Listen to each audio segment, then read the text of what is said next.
Kia ora, I'm Janis Freegard from the Meow Gurrrls poetry group, and it's my great pleasure to be speaking today with Chris Teese, Wellington-based poet, food blogger and guest curator for this year's Lit Crawl Wellington events. Kia ora. So Chris, what is Lit Crawl and what can we expect from the poetry events at Lit Crawl this year? So I like to think of Lit Crawl as the biggest little literary festival in New Zealand. It's been running for 5 years, so this year is the 5th birthday festival for Lit Crawl. It's a really exciting festival that is sort of centred around the crawl on the Saturday night, which is split up into 3 phases, and there's about 8 events in each phase, and you have to move through the city picking an event for each phase to go to. But there's also the Lit Crawl Extended series, which features ticketed events on the Thursday, the Friday, the Saturday day, and the Sunday, which is, I guess, your sort of more typical literary festival type events. So this year I'm the guest curator, and I've curated 6 events for Lit Crawl. Some of them include a showcase of queer poets called The Body Electric. I've also curated a panel on journals in New Zealand, a fun and quirky sort of session called In Memoriam, which I've asked 5 writers and storytellers to eulogise a fictional character that has died.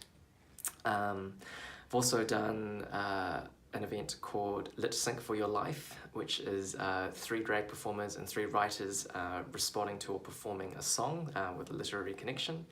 Hometown Glory, which is Lower Hutt versus Palmerston North, and this is sort of taking an event that happened last year about Hamilton, and I've asked 3 writers from each town to pay tribute to their often maligned hometowns. And then on the Sunday I've also curated an event called Sophomore Year, where I'll be talking to 3 other writers who have published their 2nd books this year. And which guest poets should we be looking out for? We're very fortunate this year that we've managed to secure 3 very exciting international poets for Lit Crawl. We've got Kavi Akbar, the Iranian-American poet, Darren Nee Griffer, who is from Ireland, and Raymond Antropis from the UK, who is a wonderful deaf slam poet, and definitely worth heading out to Wellington to check them out. And was there a theme behind your choices, or were you just looking for people with strong work? We want to bring fresh, diverse voices into Lit Crawl and give them a platform to share their work and perform. So we basically just want people that are doing really, really interesting things, and I think the 3 poets that I've already mentioned are going to bring something very different and unique to Wellington when they arrive. But we've also got some really great New Zealand poets, of course, programmed into this year's festival. We've got Tei Tibble and Eric Kennedy, who have both released their really great debut books this year. I've got Therese Lloyd in my sophomore year session, and she'll be talking about her 2nd book, The Facts. And then we've also got Ray Shipley, who's the current Christchurch Slam Poetry Champion, and they are going to be here for a couple of events as well. Thanks, Chris. And to finish up, could you read us one of your favourite poems from one of the Lit Crawl poets? I'm going to read a poem from The Facts by Therese Lloyd, and as I mentioned, she's going to be in conversation with myself, Kate Dignan and Michelle A. Court about our 2nd books.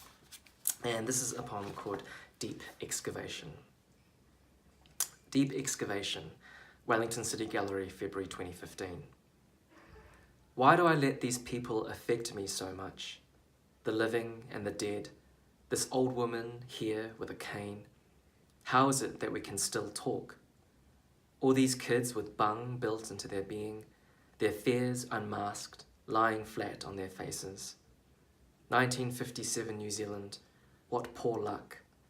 Today, in a cafe listening to overblown music, being served by a kindly waiter, all this nostalgia is confusing me. Too much, never enough.